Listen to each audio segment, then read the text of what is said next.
também tem ao palco a Maura Marvão, representante internacional da leiloeira Philips, a Joana Paes, diretora responsável pelo negócio de prestígio da Sograp SA, e o Tiago Rebelo de Andrade, sócio e arquiteto líder da Rebelo de Andrade.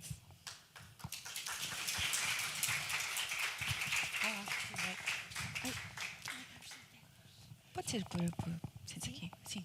Por ordem. Por ordem, sim. Eu chamei mesmo por ordem, foi tudo pensado. Boa tarde a todos. Boa tarde. Maura, comece por si. Estamos aqui a falar de investimentos e de colecionismo, mas investimentos e colecionismo são duas palavras muito diferentes e que quase entram em conflito no seu trabalho. A Maura trabalha na leiloeira Philips, que tem 200 anos de história, e investimentos e colecionismo são palavras que, como eu estava a dizer, quase entram em conflito porque estamos a falar de arte, mas também de joias e de relógios, e aqui não é como comprar e vender casas em série, não é? São objetos com os quais temos uma ligação, os clientes têm uma ligação, maior ou menor, e por isso estas duas palavras entram em conflito. Explique-nos um bocadinho porquê. Eu acho que, primeiro, boa tarde e muito Boa tarde. obrigada pelo convite. É um prazer estar aqui. Eu acho que, se calhar, primeiro faço um bocadinho um background da Philips para explicar que a Philips, de facto, tem 240 anos de história, é uma leiloeira que foi fundada em Inglaterra e que fez leilões históricos ao longo da sua história. Leiloou parte do património da Marie Antoinette, leiloou parte do património do Napoleão Bonaparte. Está a estragar as minhas perguntas mais para a frente. Ai, desculpe, Joana. Não faz mal. Desculpe, Rosário. Não faz mal. Mas era só para dar um bocadinho de Sim, background claro que sim, para... Enfim, desculpe, peço essa desculpa, mas...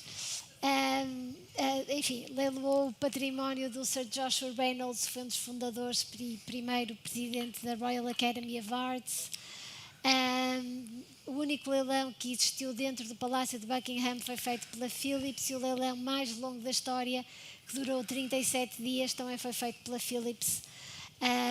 E por isso, de facto, existe este passado importante, este património muito grande de passado, e ao mesmo tempo a Philips, ao contrário da Christie's e da Sotheby's, é uma das 3 maiores leiloeiras do mundo. As outras 2 são a Christie's e a Sotheby's. A Philips não é uma leiloeira generalista, ou seja, não leiloa tudo, ou seja, não leiloa carros, vinhos, porcelanas, pratas, móveis. A Philips só faz leilões, há muitos anos para cá, é muito específica e tem poucos departamentos, mas muito fortes, que são arte moderna e contemporânea, design moderno e contemporâneo, joias e relógios. Portanto, isto é o que a Philips faz, é o core business da Philips. São muito menos departamentos que uma leiloeira generalista, mas muito focada naquilo que faz. Respondendo agora, Rosária, à sua pergunta, de facto, às vezes é muito difícil separar investimento de colecionismo, porque muitas vezes as duas coisas estão juntas e não há uma crítica no sentido de dizer um colecionador não pode achar que está a investir. Aliás, eu acho que o trabalho de quem trabalha numa leiloeira ou numa galeria ou é art advisor é exatamente ajudar os seus clientes a fazerem as melhores compras que mais os satisfaçam e que ao mesmo tempo mais futuro tenham. E, portanto, nesse sentido, nós normalmente não usamos a palavra investimento, mas na realidade aquilo que nós tentamos ajudar os clientes a fazerem é exatamente isso. É ajudar a que as melhores escolhas sejam feitas, mais sensatas e mais seguras, mais sólidas. E estamos aqui a falar de clientes de todo o mundo com quem trabalha. Estamos a não falar só de clientes de todo o mundo. Sim, eu sou representante para Portugal e Espanha da leiloeira, mas obviamente tenho clientes do mundo inteiro, até porque a maioria dos clientes chegam, digamos, word of mouth, não é? Um cliente fala com outro cliente, que recomenda a outro cliente, que recomenda a outro cliente, e portanto não existe uma limitação geográfica. Em termos de responsabilidade geográfica, sim, a minha responsabilidade é Portugal e Espanha, mas em termos de clientes, eu tenho clientes em muitas zonas geográficas, bastantes nos Estados Unidos, eu trabalhei, sei lá, portanto fiquei com uma base muito boa. Na América Latina também, menos na Ásia, mas sim alguns na Ásia e muitos na Europa, distribuídos pela Europa. Mas isto só para dizer, há uma frase que eu gosto imenso e que digo muitas vezes, o Philip de Montebello, que foi diretor do Metropolitan Museum há muitos anos, dizia muitas vezes que a pessoa pode ter uma peça e ser colecionador e ter 100 e não ser. O que é colecionar? Podemos passar dias aqui a conversar acerca do que é colecionar.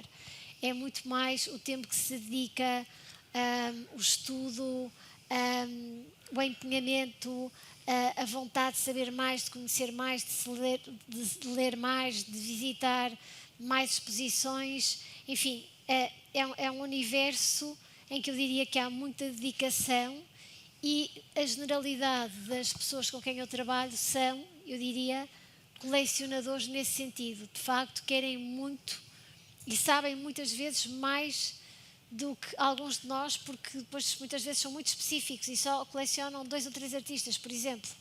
Joana, Ou 2 ou 3 tipos de relógios, por exemplo, ou joias. Joana, encontrar aqui alguns paralelismos, se calhar, com o universo do vinho. Na verdade, ouvimos aqui o nosso keynote speaker a falar de como as pessoas procuram cada vez mais experiências. O vinho já goza um bocadinho desse estatuto, faz parte da nossa cultura, portanto, ao contrário, por exemplo, da moda, não teve de conquistar esse espaço. A novidade aqui é ser elevado ao estatuto de luxo mais recentemente. Como é que isso se reflete? Primeira pergunta, sente um bocadinho este paralelismo com isto que a Maura estava a dizer e como é que esta novidade do luxo se reflete nos preços e na mudança do mercado e no seu trabalho? É curioso que no setor de vinho, aqueles de nós aqui presentes que gostam de vinho, lidamos aqui com uma certa dificuldade em falar de luxo no vinho, porque na verdade são definições diferentes, a definição de luxo e a definição de um fine wine, que é de certa forma a forma como nós classificamos um grande vinho em termos internacionais. E elas não significam necessariamente a mesma coisa. Eu diria que a principal diferença está, e corrijam-me que vocês são muito mais especialistas em luxo que eu sou mais especialista em vinho, mas na nossa noção aqui é o luxo está no prazer de possuir a garrafa. O fine wine está no prazer de a consumir e de a partilhar. E isso leva-nos então para o mundo das experiências, porque nós, de facto, no mundo do vinho, sempre sentimos o produto como parte da cultura. Muito mais do que um bem, ele é um elemento cultural que se partilha e que nasce deste momento de conversa e de convívio, que nos parece extremamente importante, enquanto que o luxo e, se calhar, o colecionismo, não sei, Maura, se estou a tirar-me para fora de pé, mas, de certa forma, eu vejo como algo mais individualista, mais nosso, não é? Mais ligado ao nosso ego e por isso falava aqui na questão do possuir versus o consumir e o partilhar e, portanto, efetivamente nós no mundo do vinho temos essa diferença e a experiência é, de facto, um elemento importantíssimo que começa... quer dizer, ela no limite termina quando nós abrimos a garrafa, mas claro, começa muito antes, ou seja, uma garrafa de vinho começa-se a vender no momento em que a pessoa visita a região e se deixa apaixonar por uma vinha, ou no momento em que descobre a história daquela marca ou daquela família que começou a produzir vinho há 200 anos numa determinada região. Portanto, vai muito mais para além da qualidade do vinho, que é intrínseca e que é óbvia. Eu diria que, independentemente do setor de atividade em que estamos, partimos sempre de um pressuposto de qualidade, que qualquer produto de luxo tem que assegurar, mas depois, nas diferentes áreas, há camadas e há layers que se vão acrescentando e, de facto, no vinho, esta componente cultural, esta componente de terroir, de origem, de autenticidade, familiar, pessoal até, tem um peso muito grande. Aquela ideia da história também, não é? Quando se compra uma garrafa de vinho, também se compra a possível. história, também se compra a tradição. A Joana falava disso, Claro que da sim. aliança entre a modernidade e a história da família. Sim, que tem sem dúvida. Esta combinação, muitas vezes as pessoas desafiam-nos e perguntam-nos, então e a inovação no setor vitivinícola? Havia uma altura que todas as marcas tinham que falar em inovação.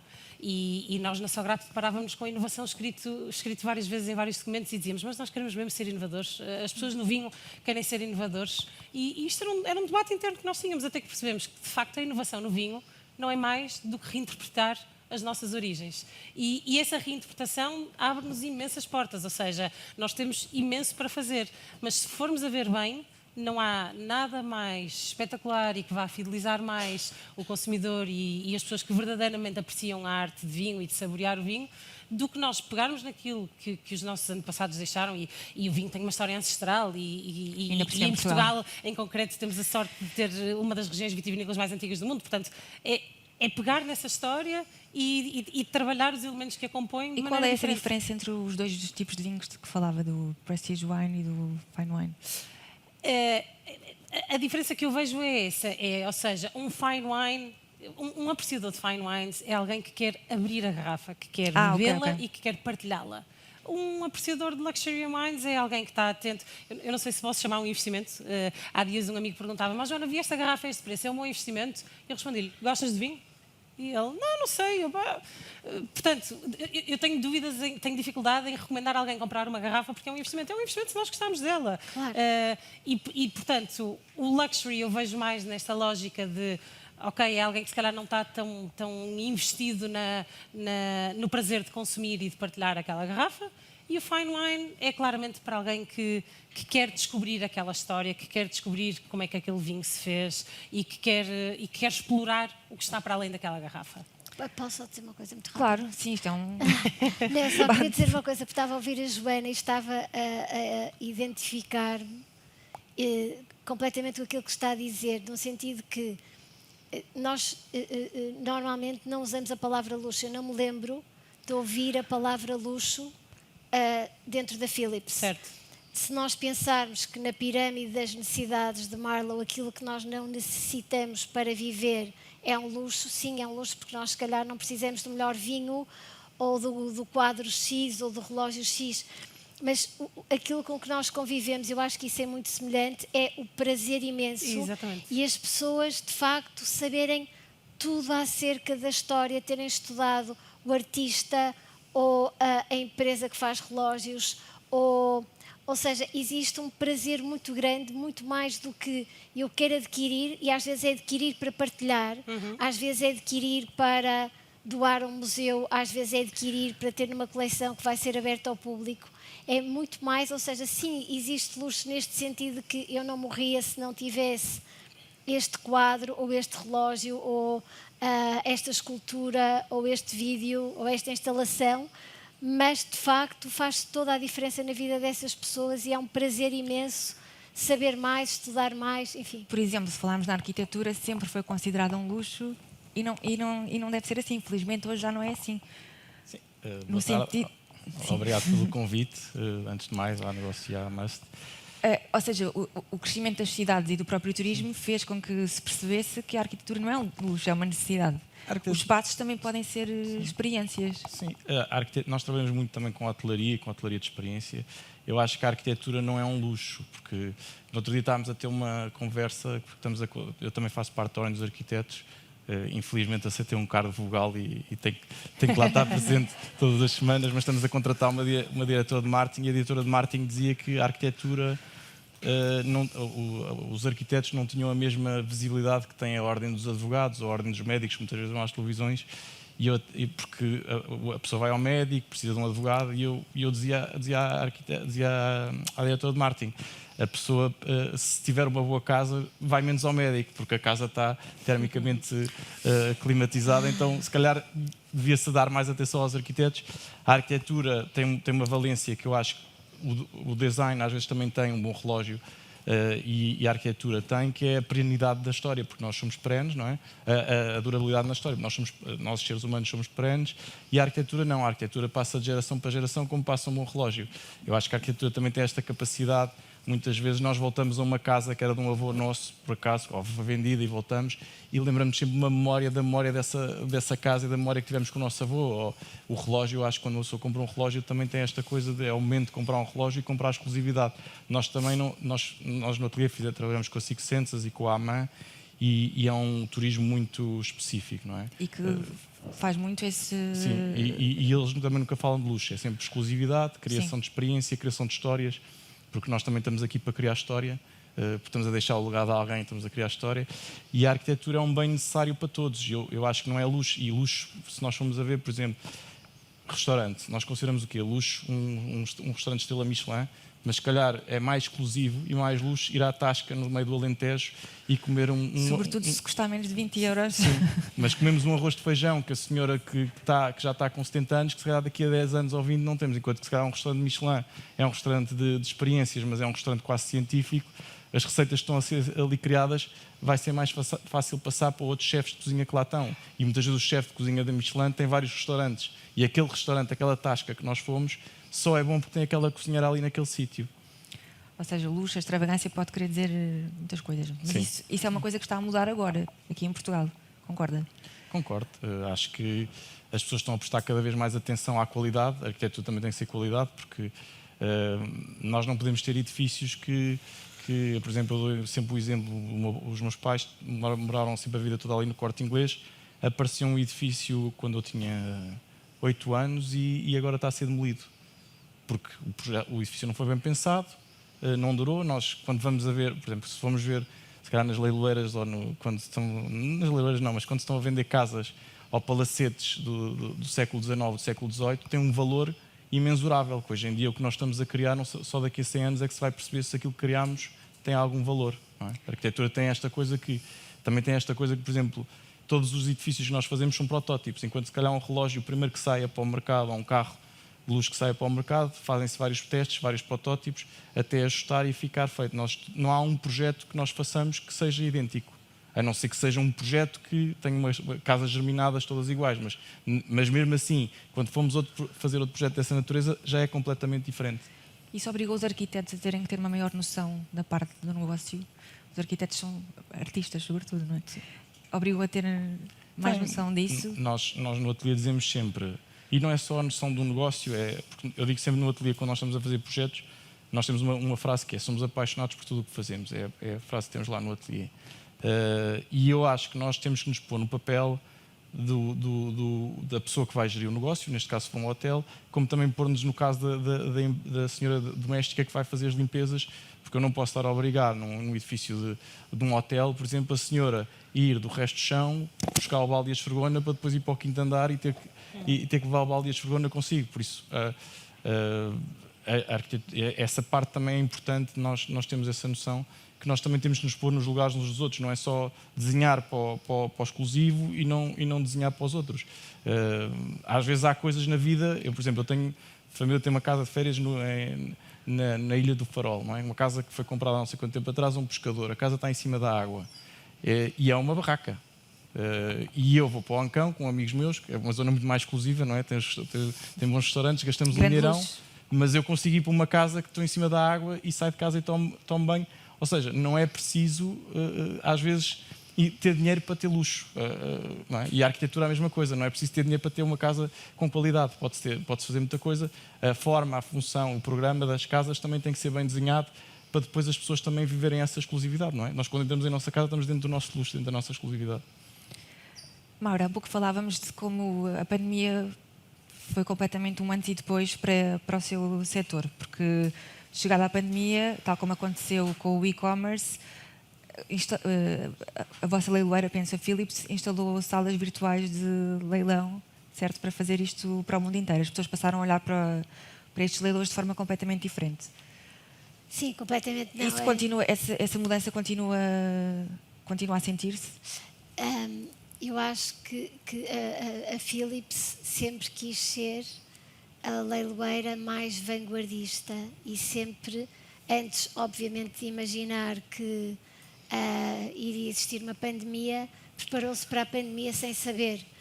E, portanto, criou uma série de ferramentas que, de facto, depois do mês inicial de pandemia, em que ficamos todos em estado de choque, sem saber o que é que ia acontecer, percebemos que nós estávamos bastante preparados, porque nós já tínhamos e temos clientes no mundo inteiro que não podiam ir presencialmente ver as previews dos nossos leilões e, portanto, nós já tínhamos uma panóplia de ferramentas, imagens em alta resolução, vídeos extremamente bem feitos, condition reports super detalhados das peças, ou seja, tudo aquilo que era necessário para as pessoas poderem tomar decisões à distância, sem verem as peças fisicamente, nós já dispunhamos disso.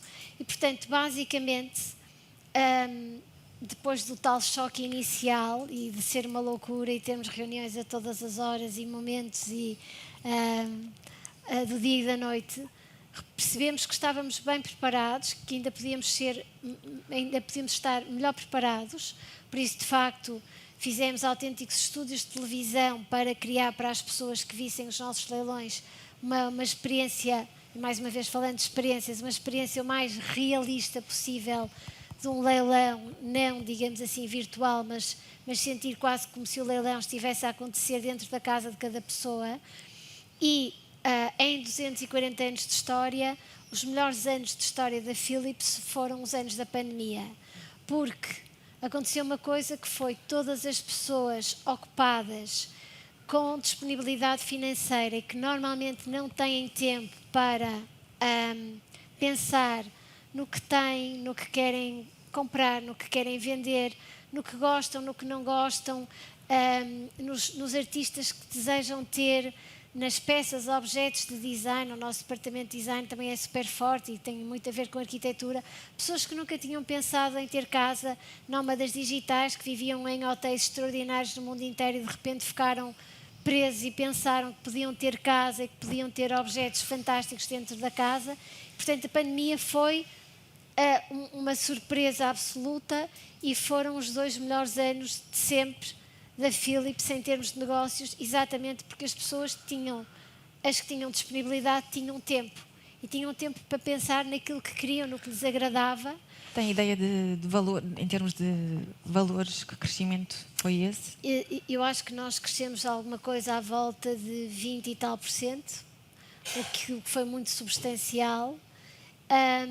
E que na verdade deixam marcas, porque, por exemplo, as pessoas, aquelas que tinham dúvidas em comprar objetos online, havia muitos clientes que já o faziam, mas de A a Z, ou seja, desde ver a peça pela primeira vez online, ter toda a informação disponível online e decidir comprar online, ou seja, não é só licitar online. Em qualquer leilão pode-se licitar hoje em dia online, mas tomar a decisão e de facto, e depois decidir fazer a compra sem nunca ter visto ao vivo, de facto isto perdurou depois da pandemia. Ou seja, as pessoas hoje em dia sentem-se muito confortáveis, obviamente com empresas sérias, com leiloeiras sérias, com galerias sérias, que facultem toda a informação, que se responsabilizem, sentem-se muito à vontade para tomarem decisões e fazerem compras online. E isso continuou, digamos assim, esse hábito. Estamos a falar de 300 e muitos milhões de dólares que no ano passado foram transacionados só num dos segmentos de venda online. Mas agora sente este abrandamento do setor, por exemplo, no setor dos relógios, houve um abrandamento, no luxo em geral, mas sente esse abrandamento também na sua área. Suponho que na arte não tanto, mas relógios e joias é mais evidente. Eu acho que o que aconteceu no setor dos relógios é que, de repente, e isso também foi durante a pandemia, houve muitas empresas, e nós não trabalhamos com muitas empresas, digamos, que façam relógios, trabalhamos com empresas muito específicas e muitas delas abrandaram ou deixaram até de produzir. O que é que isto fez com que, de repente, o mercado não tivesse oferta? E, portanto, chegava-se a comprar em leilão, ou chegou-se a comprar relógios, por exemplo, muito mais caros do que se estivessem disponíveis no mercado primário. Relógios atuais, relógios sem história, relógios sem proveniência específica, mas como não existiam no mercado primário, o mercado secundário, as pessoas perceberam que poderiam, digamos assim, colocar esses relógios no mercado e era muito mais caro comprar um relógio que supostamente deveria estar à venda numa loja, comprá-lo em leilão, mas as pessoas queriam, tinham muita vontade de comprar e, portanto, compravam mais caro que o mercado primário. E, de repente, aconteceu uma coisa que é óbvia que não é controlável. É que toda a gente que tinha relógios achou, porque é que eu, sei lá, dei 15 mil euros por um relógio e posso vendê-lo por 80 mil, mas porque é que eu não o vou pôr no mercado? E, de repente, tivemos exatamente a reação oposta, que foi um mercado inundado de oferta. E, obviamente, as leiloeiras fizeram uma coisa que eu acho que foi muito sensato, que foi decidir: não fazemos mais leilões do que o que faríamos, não aceitamos mais relógios em leilão do que aceitamos no passado, e vamos tentar manter o mercado equilibrado, porque isto não é verdade. Estamos num mercado completamente desequilibrado, em que as pessoas, por um lado, passaram de não haver oferta para haver uma oferta excessiva, e, portanto, teve que haver um controle, e estivemos todos de acordo no sentido de tentar refriar esse... E agora tem as tarifas dos Estados Unidos que afetam...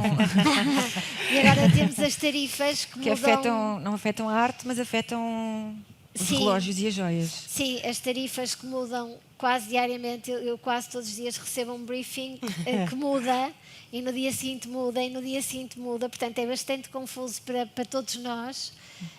Mas sim, em princípio, as obras de arte não estão abrangidas pelas tarifas.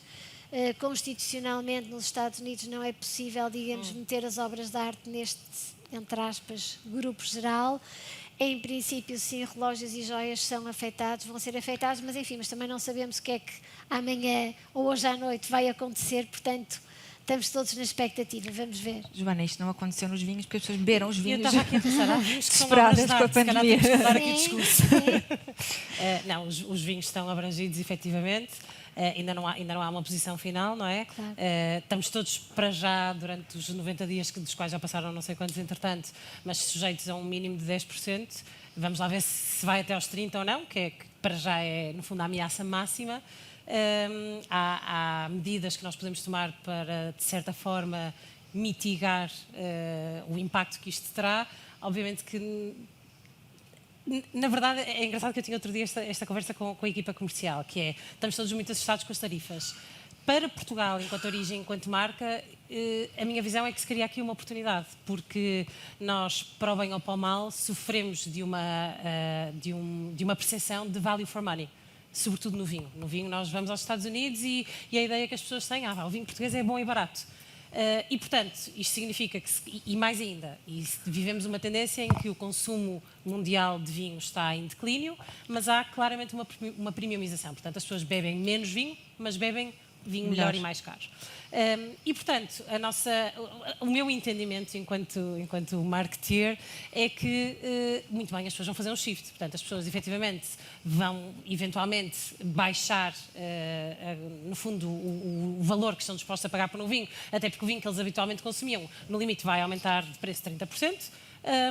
E, portanto, isto abre aqui uma oportunidade para Portugal, porque o vinho que as pessoas as origens que as pessoas estavam a preferir vão ficar para alguns consumidores insustentáveis, e Portugal estava ali numa posição que é confortável e eventualmente abre aqui uma janela e nós podemos ir conquistar uma cota de mercado que pertencia a outro país e a outra origem e entrar num mercado enorme como os Estados Unidos. Portanto, a Sograp nasceu em tempo de guerra, nasceu em 1942, e portanto nós estamos habituados a transformar crises em oportunidades, e claramente os Estados Unidos...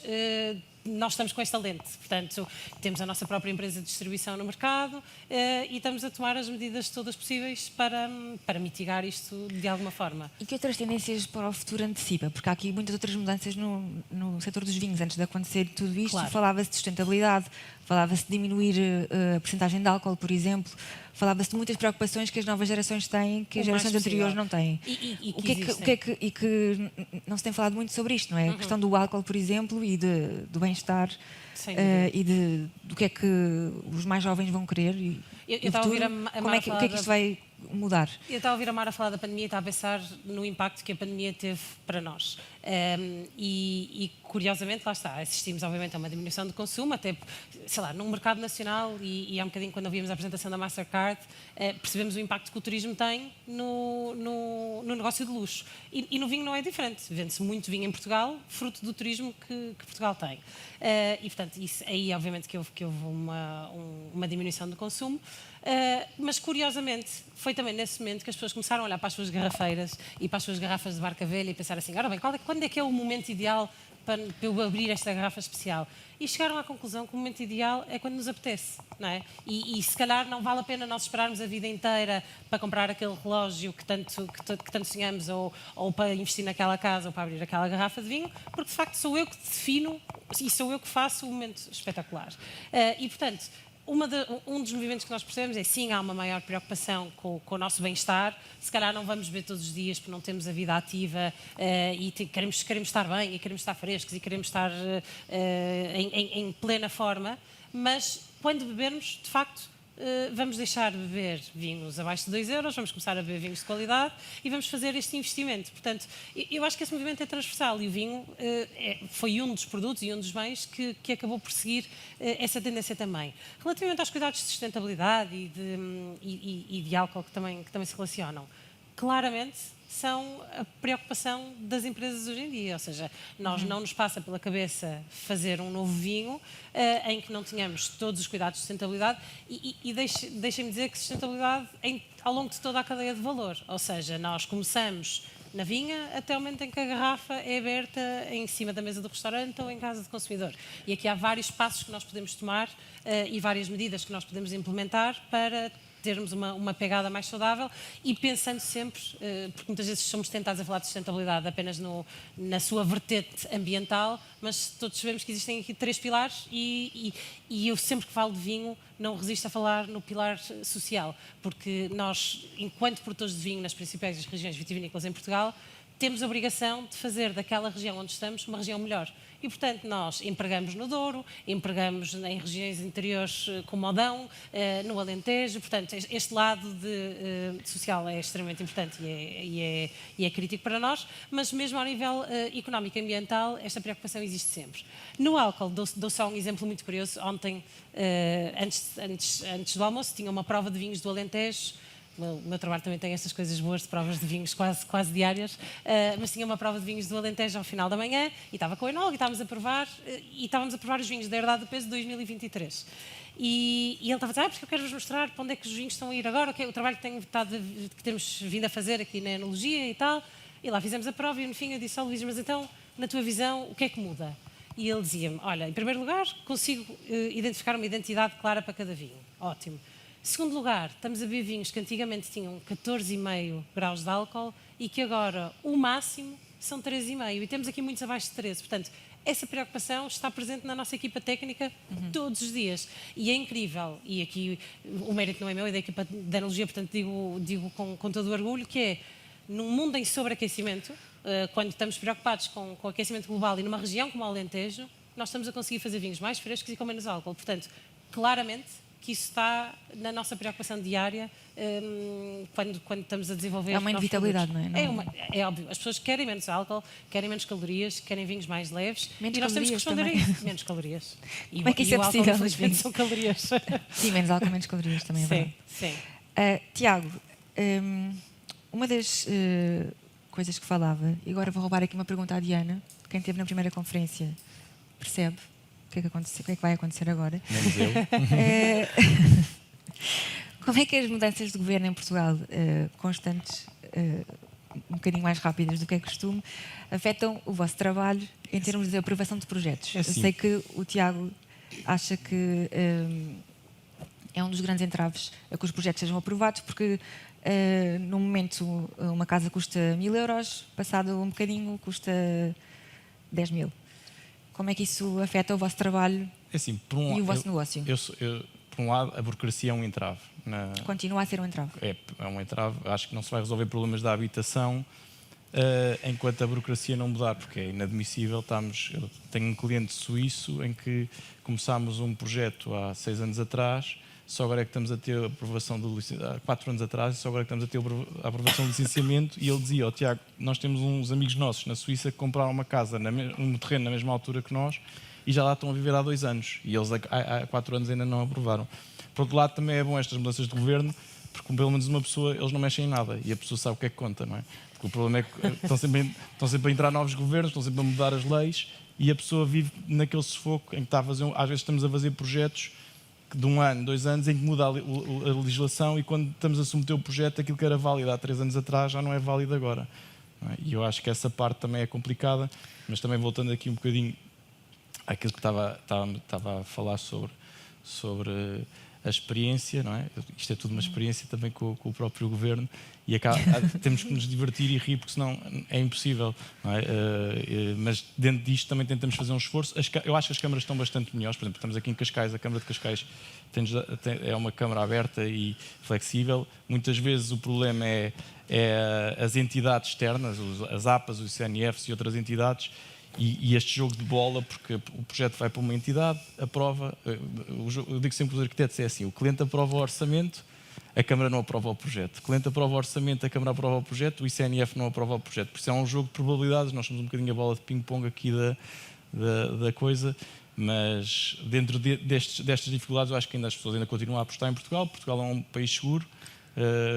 Acho que há ainda muito por explorar, porque também estávamos no outro dia, até foi numa conferência aqui organizada pela Câmara de Cascais, a falar dos problemas da habitação. Eu não acho pessoalmente que haja problemas de habitação, acho que há problemas de habitação em Cascais e em zona de Grande Lisboa e Porto, mas se nós formos para o interior, se formos para a zona do Dão, que vai lá, se calhar encontramos casas à venda por 500 euros ou 200 euros o metro quadrado e casas apalaçadas espetaculares. Eu acho que há um problema também dos nossos governos de como é que eu hei de explicar, às vezes de visão.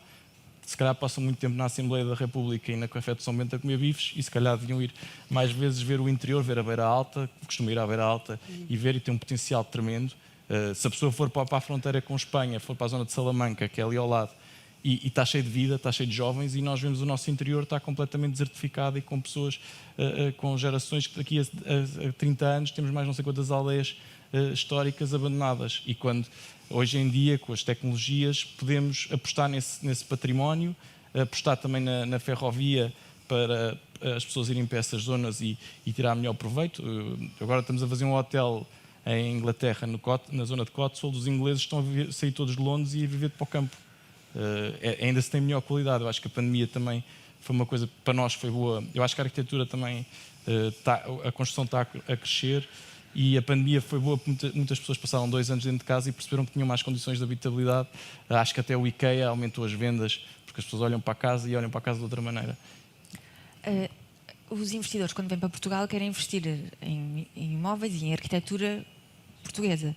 Ainda é possível fazer arquitetura local,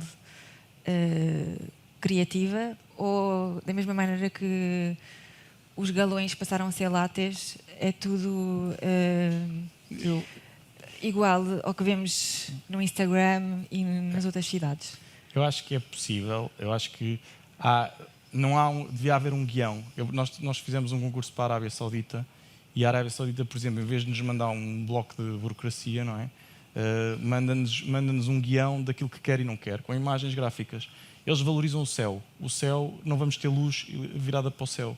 Não é? Nós aqui é luz amarela, os cabos em todo lado, e eles, por exemplo, não permitem antenas e cabos espalhados por todo lado.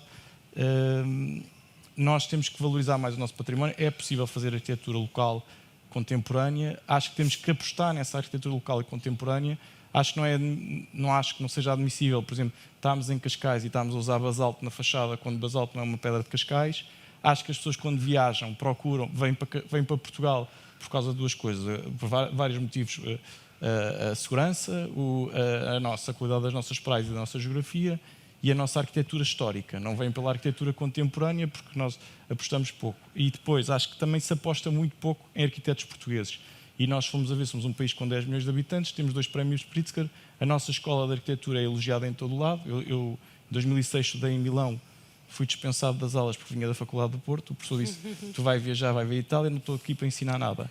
E muitas vezes os promotores têm esta tendência, e as câmaras, este novo riquismo de apostar em arquitetos estrangeiros. Eu não vejo mal arquitetos estrangeiros vindo cá trabalhar, como não vejo mal ir trabalhar para fora, mas se formos a ver, por exemplo, os principais edifícios feitos em Lisboa foram feitos por arquitetos estrangeiros, não foram feitos por arquitetos portugueses. E eu acho que temos muito boa qualidade arquitetónica. O arquiteto português tem uma vantagem, porque como somos um país pequeno, estamos muito a olhar para fora e temos uma visão alargada, conseguimos adaptar facilmente ao território que não conhecemos. A arquitetura é um negócio, podia ser dos principais negócios em Portugal. Por exemplo, em Inglaterra temos ateliês do Foster com 1500 arquitetos e exportam serviços que depois levam também materiais e indústria inglesa, e nós devíamos fazer o mesmo também nesse sentido. E eu acho que a arquitetura local é sempre, tem que ser adaptada ao local, a arquitetura. É isso que nos garante também o nosso futuro. Acho que os arquitetos também somos às vezes culpados, porque estamos a lutar um bocado com o ego e queremos fazer uma obra de arte sempre, e às vezes não se justifica fazer obras de arte, temos de fazer uma arquitetura de acompanhamento, e isso também devia ser um próprio guião que o próprio governo, as próprias câmaras deviam dar aos arquitetos. Muito bem. E há colecionadores de arquitetura, não é? Há colecionadores de casas, não são imensos, mas de facto há pessoas que claramente têm uma lista de arquitetos que seguem, sobre os quais sabem tudo e querem objetivamente ter uma casa, e às vezes até uma casa específica daquele arquiteto e mais daquele arquiteto, e, enfim. Isso em Portugal? Ou... Em Portugal acontece, a maioria dos colecionadores de arquitetura que eu conheço não são muitos, não são em geral portugueses, por acaso há 2 portugueses que eu conheço, mas sim, mas há colecionadores de arquitetura. E eu perguntar-lhe sobre extravagâncias. Uma história extravagante de algum dos seus clientes? Não, uma história, há histórias muito engraçadas, há pessoas que querem absoluta descrição naquilo que compram. Acho que em geral nós portugueses somos muito discretos, e à parte, felizmente hoje em dia, haver vários colecionadores que abrem as coleções e que as tornam públicas. Nós na generalidade somos muito discretos. Há pouco tempo tivemos um quadro de Basquiat, que tinha sido comprado por um colecionador japonês por 20 milhões há meia dúzia de anos. Era um quadro muito especial. Basquiat foi convidado para fazer uma exposição em Modena, em Itália. Pintou 8 quadros, correu tudo muito mal. Ele acabou por não fazer a exposição. Os quadros foram vendidos separadamente e nunca tinham sido juntos, até a Fundação Byler, há 2 anos, juntá-los numa exposição que foi de facto histórica. Mas esse senhor japonês eu achava delicioso, porque nós fazemos highlights tours, ou seja, quando nós temos uma obra muito importante, nós levamos a várias cidades do mundo, normalmente às nossas sedes, que de facto, na generalidade, arquitetonicamente são hiper cuidadas e são muito bonitas e muito contemporâneas, mas depois a outros sítios do mundo. E esse quadro, sempre que ia para uma nova cidade, esse senhor japonês tinha tanto orgulho em estar a vender esse quadro, que não só o nome dele estava junto ao quadro, no catálogo, etc., como ele levava literalmente uma excursão de amigos para irem ver o quadro na cidade A e na cidade B, na cidade C. Portanto, e aquela ideia muito contrária, ai meu Deus, eu estou a vender uma coisa e não quero que ninguém saiba. Não, ele estava orgulhosíssimo. De facto, o quadro acabou por ser vendido por 80 e tal milhões de dólares. Ele ficou feliz. Nós ficamos felizes. A coisa boa dos leilões é que quando corre bem para toda a gente. Portanto, é ótimo para o vendedor, é ótimo para a leiloeira e é ótimo para o comprador, que na generalidade fica muito feliz. E esse senhor, de facto, ficou felicíssimo. E pela venda, e depois o quadro foi emprestado a essa exposição incrível que foi feita na Fundação Byler, em Basel. Muito, muito rápido. Tem tempo? Sim? Tem super 40 rápido. segundos.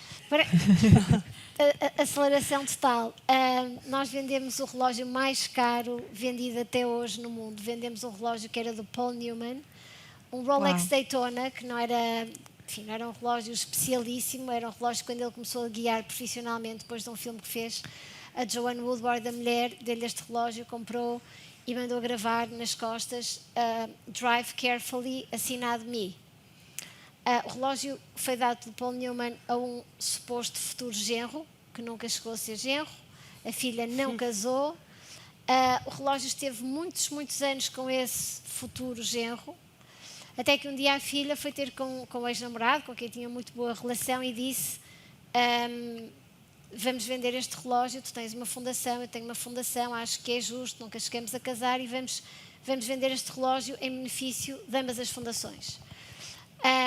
Nós fizemos uma mega operação de marketing. Nós pegamos nos filmes do Paul Newman e nos carros do Paul Newman e levamos pelo mundo inteiro. E o relógio E eu tive a sorte de andar um dia inteiro sem saber quanto é que o relógio ia ser vendido, porque nós podemos usar joias e relógios durante as previews dos leilões, porque os clientes vêm ter connosco e é uma oportunidade de verem as joias e os relógios. Portanto, eu às vezes estou coberta, tipo uma árvore de Natal. E o relógio, de facto, começou, o starting bid era 1 milhão. Um cliente impaciente. Nós na véspera de leilão em Nova Iorque, nós temos 300 e tal lugares, tivemos que montar uma sala improvisada, tínhamos 700 e tal pessoas registadas, para além dos online, e o relógio foi vendido, starting bid 1 milhão. O colecionador seguinte percebeu que aquilo ia demorar muito e que tinha muita pressa, fez um bid de 10 milhões e o relógio foi vendido por 18 milhões e tal. Obviamente aqui muito importante a proveniência, a história do relógio, o marketing, enfim, tudo o que fizemos. Mas, enfim, uma história interessante. Maravilha. Joana, alguma história assim? Nunca vendi nenhum vinho por 18 milhões. Pensava que sim. Eu acho que ainda ia começar a vender o vinho como experiência de wellness.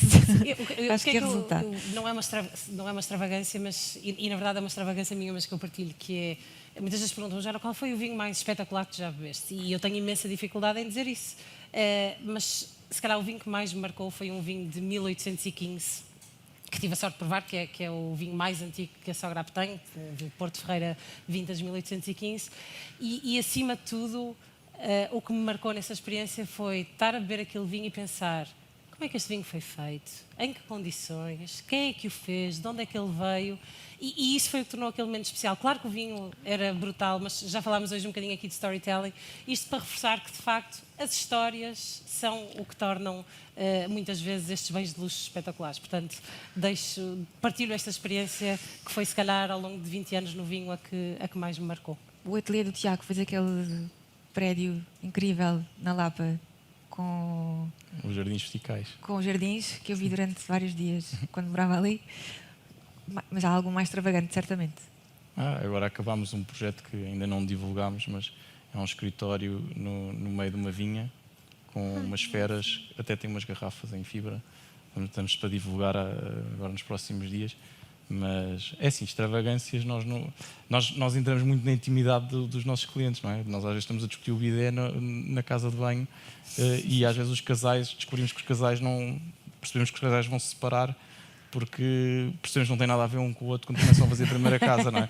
E já percebemos que aquilo vai dar um péssimo futuro, não é? O Sr. Moura brincava um bocadinho a dizer que estava a fazer casas para casais porque acabavam sempre divorciados. E nós temos essa extravagância só para nós, é mesmo entrar muito dentro da intimidade dos clientes. Assim, às vezes somos psicólogos.